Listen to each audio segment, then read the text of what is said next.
দর্শন বিষয়টা তো আসলে আমি বলবো যে আমাদের মেইন স্ট্রিমে খুব উঠে আসা খুব প্রয়োজনীয়, খুব জরুরি একটি টপিক, যেটা নিয়ে আমি আসলে নিজে খুব বেশি ছবি দেখেছি বলে আমার মনে হয় না। সে জায়গা থেকে ফিল্মটি এলো, সবাইকে বলছি ছবিটি দেখবার জন্য। 18 তারিখে রিলিজ করছে। অনিরুদ্ধ রায় চৌধুরী 10 বছর পরে একটি ফিল্ম করছেন, তার একটি অংশ আমি রয়েছি। এবং আমার মনে হয় আম, আমাদের মা নিয়ে যে মা কনসেপ্টটা নিয়ে যে সংবেদনশীলতা, সেটি দর্শকেরা আবার দেখতে পাবে। পরিবার সহ সকলকে বলছি আমি দেখবার জন্য ছবিটি অনুরোধ করবো। এবং যে বিষয়টা বলা হয়েছে যে ব্লাড রিলেশনটাই বড় কথা নয়, ভালোবাসাটাই ইম্পর্টেন্ট। Yeah, এইটা নিয়ে কি বলবো? সেটা তো সত্যি।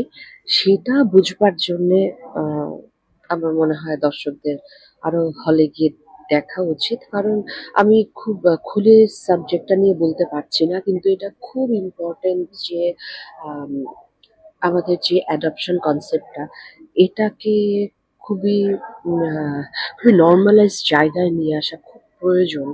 এবং সেক্ষেত্রে আমি মনে করি এই ছবিটি একটা উদ্দীপক হিসেবে কাজ করবে। এবং শুটিং এর সময় অনিরুদ্ধ বললেন যে তুমি যথেষ্ট ইমোশনাল জায়গায় গিয়েছিলে। আজকেও দেখলাম আমরা সবাই, মানে কতটা ভিতর থেকেও তুমি কানেক্ট করতে পেরেছো বিষয়টা। Actually যখন যে চরিত্র করি সেটা তো 100% দিয়ে করবার চেষ্টা করি। আর তাছাড়া সবচেয়ে সংবেদনশীল একটি বিষয়বস্তু হচ্ছে মা এবং সন্তানের ভালোবাসা।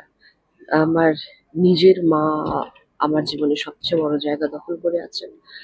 সবকিছু মিলে এটা আসলে it was a very emotional journey. That's why আমরা বারবার, সবাই, শুধু আমি নই, সকলেই খুব ইমোশনাল হয়ে যাচ্ছিলাম। এবং শান্তির মম স্ট্যান্ড যেভাবে পাশে দাঁড়িয়েছে বিষয়টায় কি বলবো? It was incredibly powerful to stand by something so powerful. কারণ মা কনসেপ্টটাই ভীষণ পাওয়ারফুল, তার উপরে অ্যাডপশন।